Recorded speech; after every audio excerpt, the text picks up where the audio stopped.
grand leader, avant sa mort, disait, je ne connaissais pas le but de la vie. Un autre grand leader disait à ses disciples, cherche la vérité. Un autre grand leader de la masse disait à ses fidèles, avant sa mort, je ne suis pas le chemin. Mais Jésus a dit, je suis le chemin, la vérité et la vie.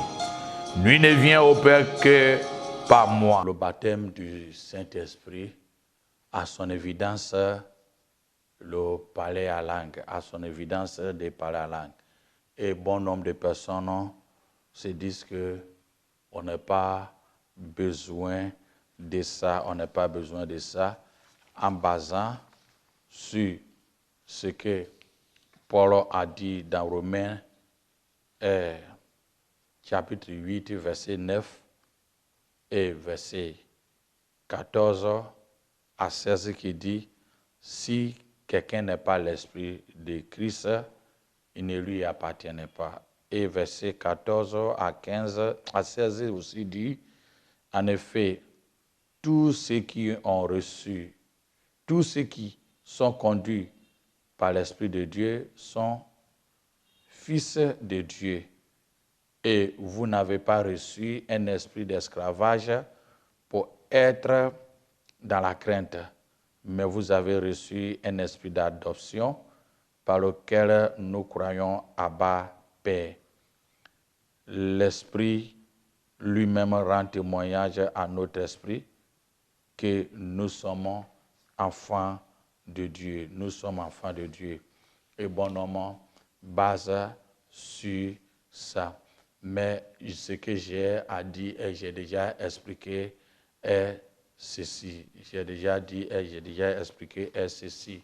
Quand nous lisons Marc 1, verset 8, il nous fait comprendre que Jésus est baptisé du Esprit, comme on appelle. Jean-Baptiste disait que celui qui vient après moi vous baptisera du Saint-Esprit. Dans Marc 1, 8, et Jésus lui-même a confirmé ça dans Actes 1, verset 5, en disant que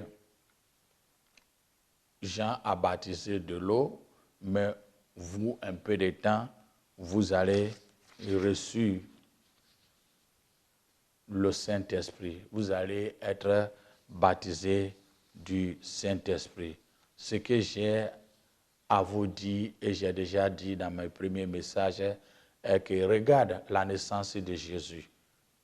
Dans Luc 1, verset 26 à 37, nous fait comprendre que le Christ, le Messie, Yeshua, était conçu par le Saint-Esprit.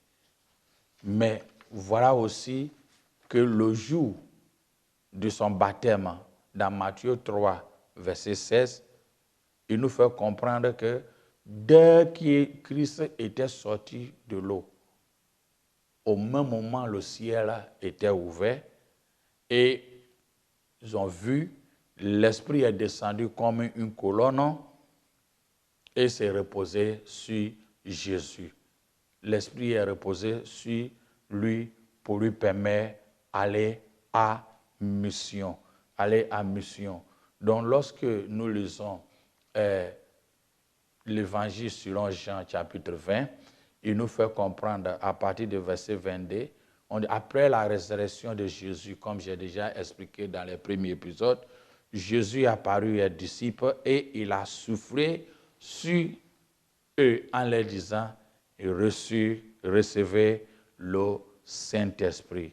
Recevez le Saint-Esprit. Et quand nous lisons Genèse, chapitre 2, verset 7, il disait que lorsque Dieu a créé l'homme, a formé l'homme de la poussière de la terre, il a soufflé sur l'homme. Il a soufflé sur ses narines, un souffle de vie, et l'homme est devenu être humain. C'est le même souffle que Jésus a soufflé sur les disciples après sa résurrection. Cet souffle dans hébreu, le mot hébreu nous fait parler de Nachem. J'avais expliqué Nachem qui veut dire respirer ou souffrir pour avoir la vie. Et le grec dit emphasao, qui nous fait comprendre respirer et pour permettre d'avoir la vie. Donc, durant le temps où les disciples étaient avec Jésus, Jésus leur délégué le pouvoir d'aller prêcher la bonne nouvelle. Mais après sa résurrection, il fallait qu'il les prépare. Il les prépare à la conversion. Il les prépare le moment à aller en mission. C'est pourquoi il a soufflé sur eux pour les permettre d'avoir l'esprit en eux. À les permettre d'avoir l'esprit en eux. C'est pourquoi l'apôtre Paul nous dit dans 9 que nous venons de lire, est que si quelqu'un n'est pas l'esprit de Christ, il ne lui appartenait pas. C'est l'Esprit de Dieu qui nous convainc au péché.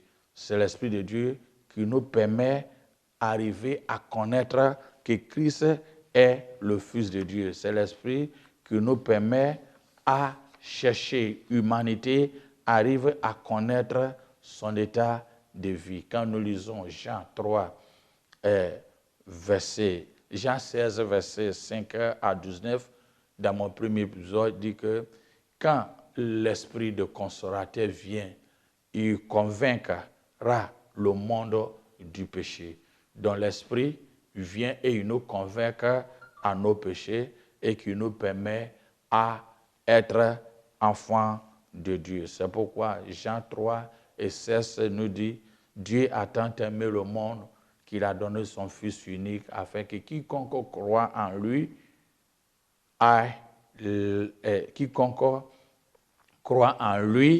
ne périsse pas, mais qu'il ait la vie éternelle, qu'il a la vie éternelle.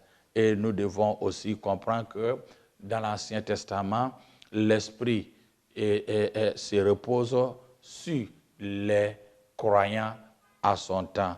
Donc, lorsque nous lisons la parole, il nous fait dire que l'Esprit est avec nous, l'Esprit est sur nous, l'Esprit est en nous. Il y a cette proposition-là.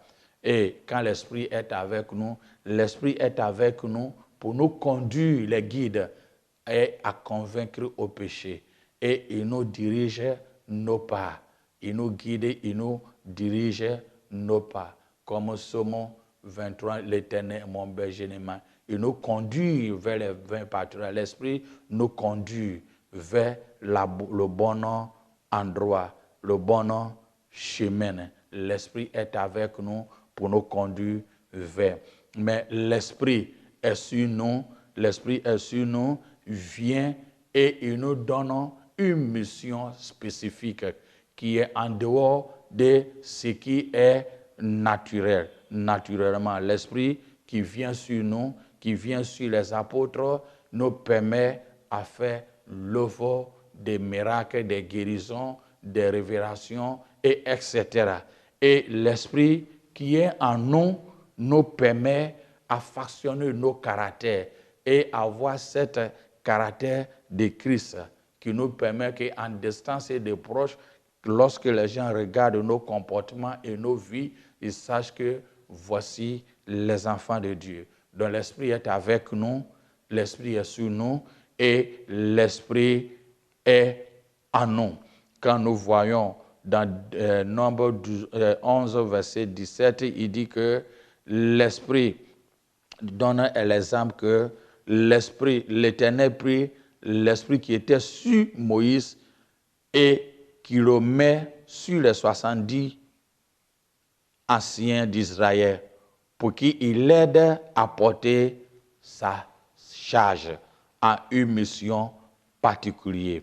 Mais quand le Saint-Esprit est venu en nos temps, l'Esprit habite en nous. L'Esprit habite en nous. C'est pourquoi apôtre Paul dit dans 1 Corinthiens verset 6, 1 Corinthiens chapitre 6 verset 19 en disant ne savez-vous pas que votre corps est le temple de Christ qui est en vous, que vous avez reçu de Dieu, qui est en vous, que vous avez reçu, qui est en vous, faction notre être que vous avez reçu.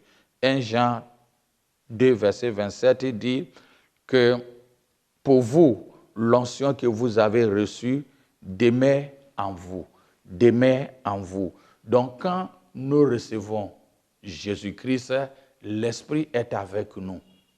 Christ est né de l'Esprit. Mais pour sa mission, il fallait que l'Esprit vienne sur lui pour lui permettre à sa mission.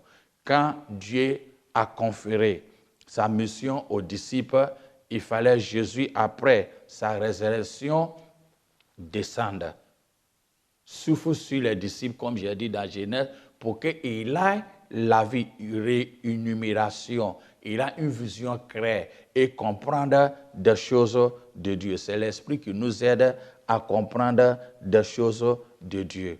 Et s'ils avaient le Saint-Esprit, Jésus n'allait pas leur dire dans Actes 1, verset 5, en disant « Allez attendre à Jérusalem et recevez le Saint-Esprit » et que le jour là, le Saint-Esprit est venu et 120 personnes plutôt étaient baptisées. Et durant ces périodes-là, qui est la continuité de l'Église, nous qui réclamons que nous sommes des pentecôtistes, où notre Église est fondée et nos vies sont fondées sur Jésus-Christ après sa mort et sa résurrection, on voit que Acte 8 nous parle lorsque les disciples, Philippe était en Samarie et qui prêchait la bonne nouvelle aux Samaritains, on a envoyé l'Église, mais à Jérusalem, envoyé Pierre et Jean d'aller prier pour les Samaritains et finalement, ils ont reçu le Saint-Esprit. Qu'est-ce qui appelle c'est Acte 8, verset 14, ce qui fait la référence? Comment on pourrait savoir qu'ils ont reçu le Saint-Esprit?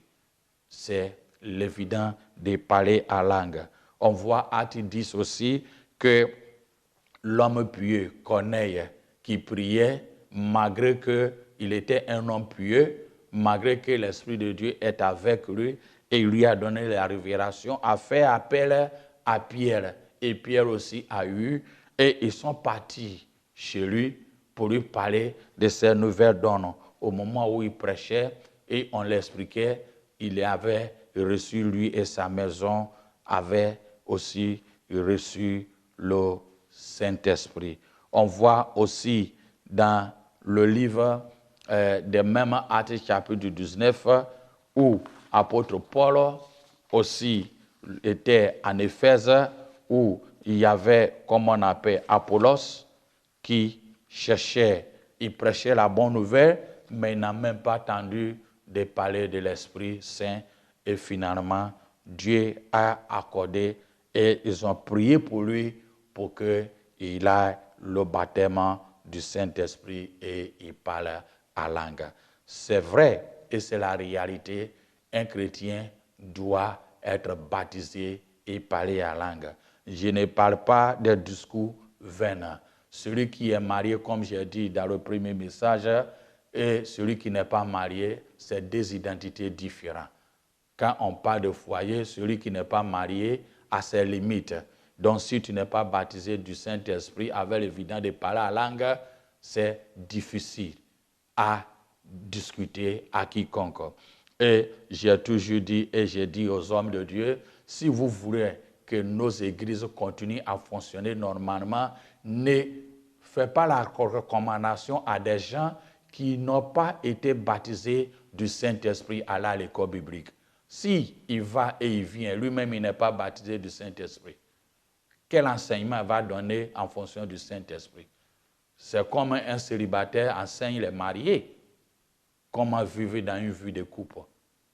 Et il ne connaissait rien dans d'autres choses. Tout ce qu'il fait est de la théorie et il va faire étouffer. C'est ce qui arrive beaucoup dans nos églises qui fait que les gens parlent moins du Saint-Esprit. On parle de l'argent, on parle de bénédiction le visa pour voyager, Dieu merci qu'il y a coronavirus, le visa pour voyager, tu vas avoir de l'argent, tu vas avoir mari, mais on parle moins du baptême du Saint-Esprit. On attend le jour de la fête, le jour de la Pentecôte, et puis on sort les cartouches et nous parlons de ça, après nous mettons au tiroir. Mais mes bien-aimés, c'est très important. Quand nous sommes en Christ, l'Esprit Saint qui nous convainc à connaître Christ ne veut pas dire que nous sommes arrivés au point final. Sachez et connaître que la Bible nous dit, Christ nous a donné le pouvoir d'être enfants de Dieu. Il nous a donné le pouvoir d'être enfants de Dieu, ne veut pas dire que nous avons l'autorité suprême et agir comme nous voulons. Le pouvoir que Christ nous a donné d'être enfants de Dieu veut dire, le pouvoir là est l'exousia, qui veut dire le droit délégué pour nous pour avoir l'accès et confirmer et connaître qu'aujourd'hui, nous sommes légitimement un enfant légitime. C'est l'exousia. Mais on doit aussi chercher, demander à Dieu qu'il y a le dynamisme que j'avais expliqué dans le premier message, le dynamisme, le pouvoir d'opérer, l'autorité qui nous permet à opérer des miracles et des prodiges ou aussi des guéris et faire des actions. Et nous voyons dans le livre des Actes, nous parle aussi qu'à tout moment, les disciples sont remplis. Ils priaient Dieu d'être remplis, malgré qu'ils ont reçu le Saint-Esprit dans Actes 2 et qu'ils parlaient en langue, ils priaient Dieu d'être remplis. Énergia, c'est énergie renouvelée continuellement. C'est l'énergie qui est renouvelée continuellement. Énergia. Donc, d'un moment où on a les exousia, on demande au Seigneur que dynamisme soit réactivé. Lorsque dynamisme est réactivé, on peut continuellement d'être renouvelé pour que énergia soit une énergie continuellement renouvelée dans notre vie pour que l'acte et les activités du Saint-Esprit puissent fonctionner normalement dans nos vies. Et j'avais dit qu'on peut avoir l'autorité qui vient dans le pouvoir, mais le pouvoir n'est pas nécessairement la voie d'autorité. C'est-à-dire, on peut avoir la capacité de faire quelque chose et manque l'autorisation d'accomplir. Quelqu'un, un soldat peut avoir son âme, mais tant qu'il n'a pas reçu l'autorisation à l'utiliser, il peut être là et quelqu'un peut le gifler. Mais il faut qu'il ait l'autorisation à appliquer. Donc, le pouvoir que Christ nous a donné nous est pas permis et agir d'une manière, il faut qu'on ait cette autorisation. C'est pourquoi souvent nous crions au nom de Jésus, sors, mais les démons rient et ils ne sortent pas. Il faut cultiver pour que le dynamisme arrive dans ta vie, qui est déjà, Christ nous a donné tous ces paquets-là dès que nous sommes baptisés du Saint-Esprit. Donc, à nous de travailler pour que tout soit réactivé, activé dans nos vies. Le baptême du Saint-Esprit est pour toi et moi. Laissez. Là, il faut que la fondation soit réelle. Il ne faut pas prier pour les branches. On prie comment avoir mari, comment avoir du travail, comment voyager, comment avoir la santé. Mais prie et permet qu'il y a, comme on appelle, la conversion réelle. La conversion réelle pour la vie de quiconque qui vient de vos voies, les métanoïa. Et après ça, qui permet le Saint-Esprit à les convaincre le péché. Et que Christ fait son asseoir. Il vient rester avec eux et il les convainc, qu'il les baptise. Et quand l'Esprit de Dieu est en nous, nous sommes plus que vainqueurs. Les autres choses viennent par là-dessus. Donc, activer et parle beaucoup plus l'esprit. Christ, quand il est ressuscité, il n'a pas pris son temps à opérer tes miracles. Il savait que c'est la base. Il faut que la base soit née, la base soit faite. Bien-aimé, permet que la base soit faite dans la vie de quiconque vient vous voir. Aujourd'hui, la parler en langue, le baptême du Saint-Esprit est en train de disparaître. Ça devient les choses historiques. Ça devient les choses historiques. On ne voit pas son action concrète dans nos vies. On voit son action concrète, ça devient comme une histoire quand le Pentecôte arrive. Après Pentecôte, tu es un homme de Dieu, tu es une femme de Dieu, tu es un chrétien. Combien de temps tu as pris pour prier, même gêner, prier, demander que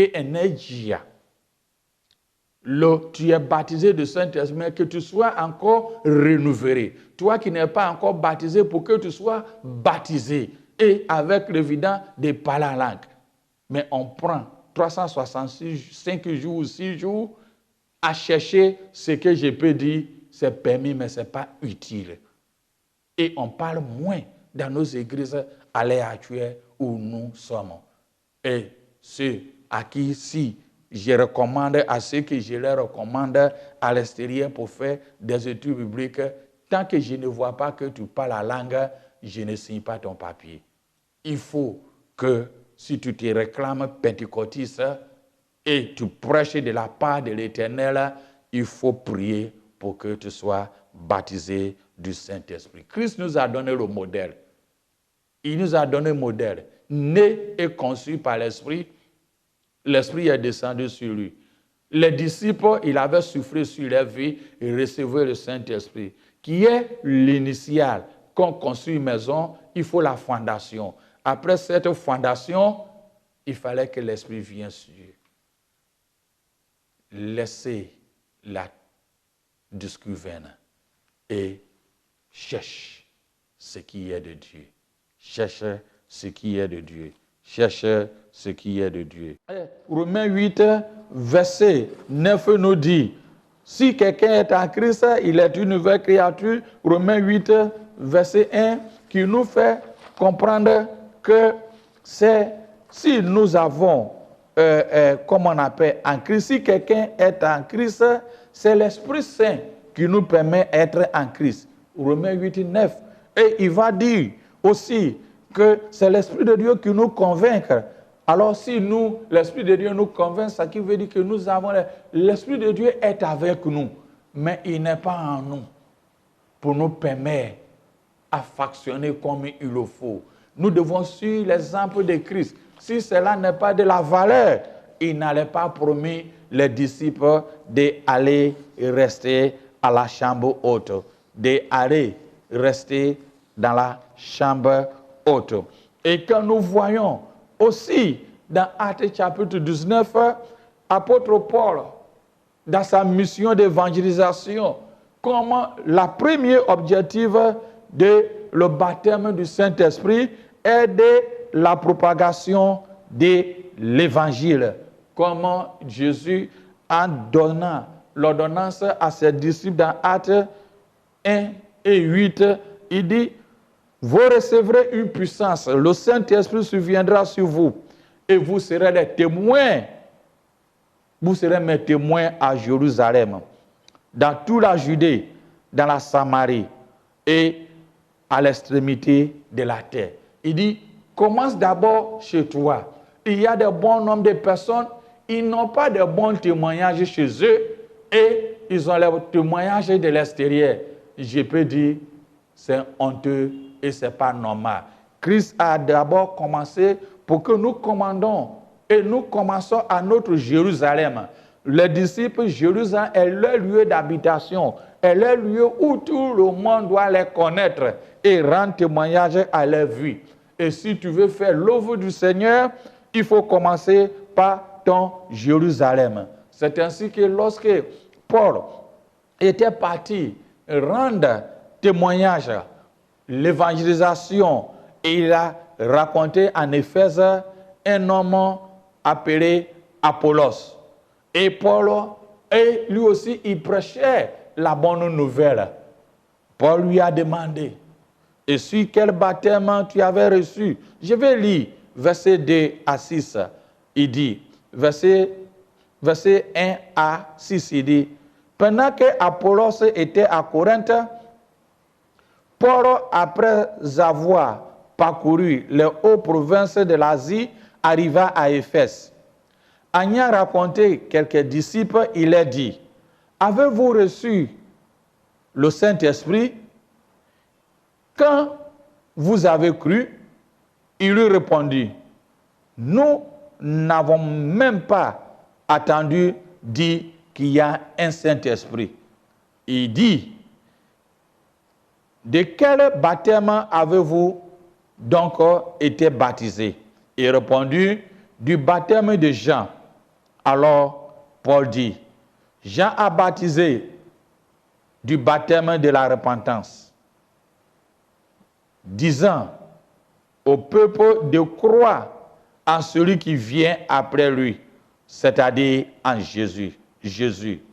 Sur ces paroles, il fut baptisé au nom de Jésus, notre Seigneur Jésus. Lorsque Paul leur a imposé les mains, le Saint-Esprit vient sur eux et il parlait en langue et prophétisait. Regardez, donc quand nous sommes en Christ, nous recevons le Saint-Esprit. Parce que c'est le Saint-Esprit qui nous convainc, qui nous permet à connaître Dieu. C'est le Saint-Esprit qui nous permet à connaître Dieu. Donc si quelqu'un n'est pas l'Esprit de Christ, il ne lui appartient pas. C'est pourquoi Christ a souffert sur les disciples pour leur donner la base. Mais quand Christ était là, c'est sur la délégation. Il est dans la délégation pour aller en mission. Mais au moment où il partait au ciel, il fallait qu'il mette la fondation. Il a soufflé sur les vies. La fondation. Comme Dieu a soufflé dans la vie d'Adam et Ève. Et ils sont devenus êtres vivants. Christ a soufflé sur les disciples pour qu'il y ait une éclairage, illumination pour ce qui doit arriver. Le Saint-Esprit est avec nous pour nous convaincre et il nous converge à connaître Christ et il nous éduque à vivre avec Christ. Mais quand nous recevons le baptême du Saint-Esprit avec l'évidence de parler en langue, il demeure en nous et il nous factionne. Il demeure en nous et il nous factionne et il nous permet d'annoncer la bonne nouvelle. Annoncer la bonne nouvelle. Quand l'Esprit Saint demeure en toi, il te convainc non seulement à annoncer la bonne nouvelle, mais il te convainc du péché, de justice et du monde, comme Jean 16, verset 8 nous dit. Dans 1 Corinthiens chapitre 2, verset 10 à 16, dit ceci. Dieu nous a révélés par l'Esprit, car l'Esprit sonde toutes, même les profondeurs de Dieu. Le cœur des hommes, en effet, connaît les choses de l'homme, si ce n'est l'esprit de l'homme qui est en lui. De même, personne ne connaît les choses de Dieu, si ce n'est l'esprit de Dieu. Or, nous n'avons pas reçu l'esprit du monde, mais l'esprit qui vient de Dieu, afin que nous connaissions les choses que Dieu nous a données par sa grâce. Et en nous parlons, non avec des discours qu'enseigne la sagesse humaine, mais avec ceux qui enseignent l'esprit, employant un langage spirituel pour les choses spirituelles. Mais l'homme animal, c'est-à-dire l'homme naturel, ne reçoit pas les choses de l'Esprit de Dieu, car elles sont une folie pour lui. Et il ne peut les connaître parce que c'est spirituellement qu'on juge. C'est ça, les gens, quand ils font les choses, ils disent non, qui est toi de juger? Un grand leader, avant sa mort, disait, je ne connaissais pas le but de la vie. Un autre grand leader disait à ses disciples, cherche la vérité. Un autre grand leader de la masse disait à ses fidèles, avant sa mort, je ne suis pas le chemin. Mais Jésus a dit, je suis le chemin, la vérité et la vie. Nul ne vient au Père que par moi.